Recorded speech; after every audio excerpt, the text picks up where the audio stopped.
Well, I mean, first and foremost, I mentioned a little earlier that we run this Linux cluster system, hardware and software.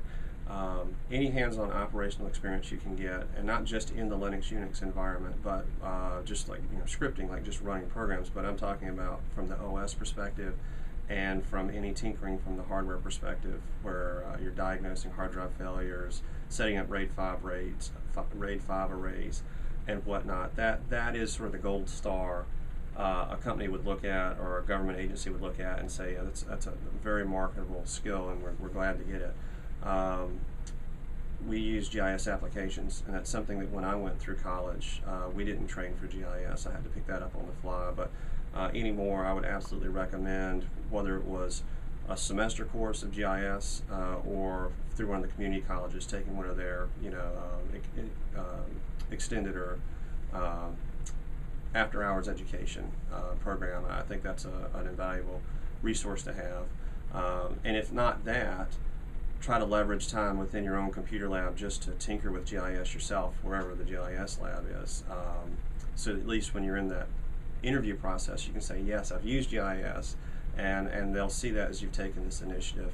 Obviously, this is air quality, so any of the air chemistry that you can take will be beneficial.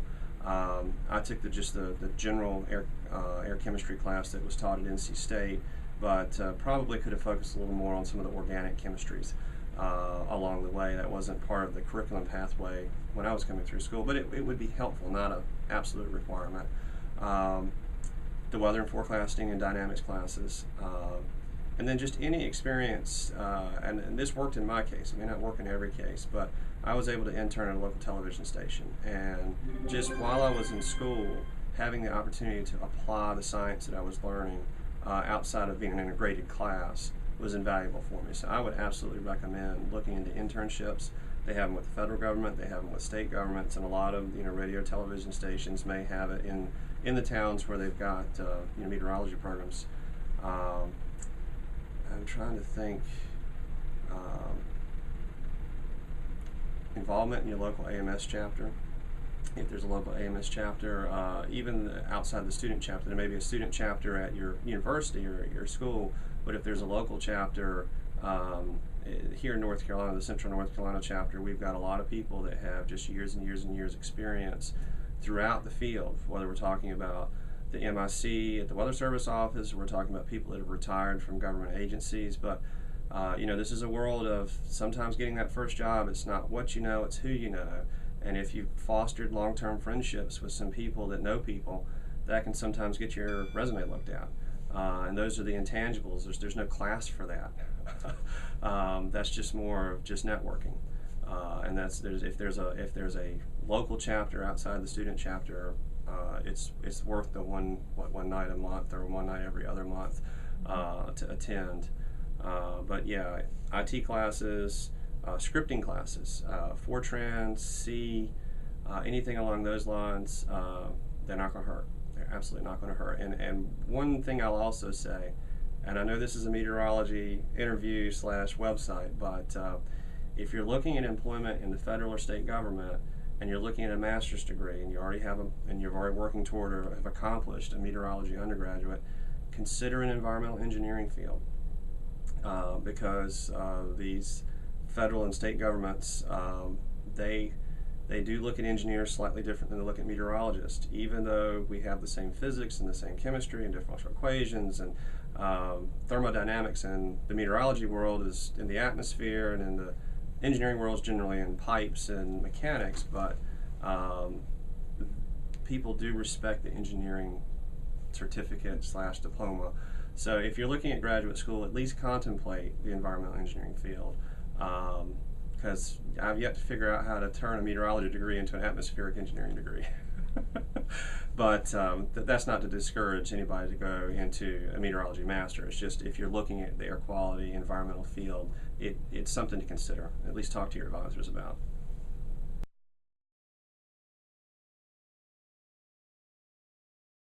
Well, a couple things. One of the things that I mentioned earlier, and I've said several times referring back to this interview, but I talked about the EPA changing the standards, and you kind of not reach the end point, and you're already starting a new planning stage. the sort of inside joke about all that is it's job security, because every time the standard changes, it's lower, it presents a new set of problems. And so I don't foresee a time in the foreseeable future where there's not going to be at least some demand, staffing level, the current staffing level that the state and local agencies have in this environmental world. And then there's this whole greenhouse gas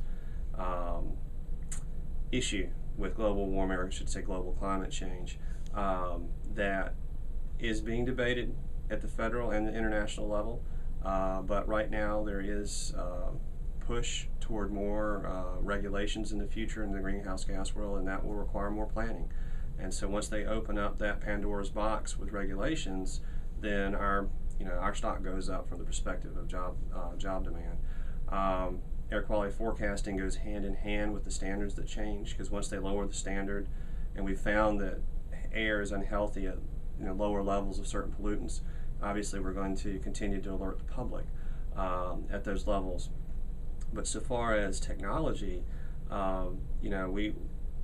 just in the 12 to 13 years I've been here, we've seen this dramatic change from where we did our original modeling on uber expensive workstations, the old Unix workstations that cost hundreds of thousands of dollars and took up, and when I say half a room, they took up half a desk worth of space. Now granted, our Linux cluster is in 2 racks and has 108 processors, but that's so far superior to what we had before, and even now with the hex core processors that have come out, you can get 12 cores in one chip, and we've heard that 24 is in the near future. You can almost have Linux clusters now in one box.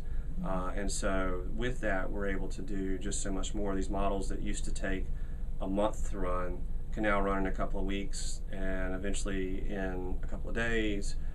So that also gives us the flexibility not only to look further in the future from a real-time forecasting perspective, but it allows us to run more strategies. So before, there was a lot of effort that was put into figuring out, okay, what are all the bells and whistles we want to put in this strategy run, because it's going to take a month to run it, and then it's going to take another month to analyze it, and you only have a certain amount of time before you have to have a rule done. Now we can go in and set up runs where we say, okay, we're going to tinker with this, and tinker with this, and tinker with this, and tinker with this, and do 4 different strategies in the same time it used to do 1. And so that also, I think, improves our stock, because it just gives more reason for the states and the federal government to have meteorologists staffed in the air quality world to help figure out these strategies, because ultimately these strategies cost money, one way or the other, whether it's the taxpayer directly, and then like I talked about with the vehicle and emissions inspections, or if we're talking about raising electric rates because they've got to shift their process at a power plant, ultimately it costs us all money. And so our ultimate goal is to come up with solutions that cost the least and give us the most. But for the future, I see is very bright.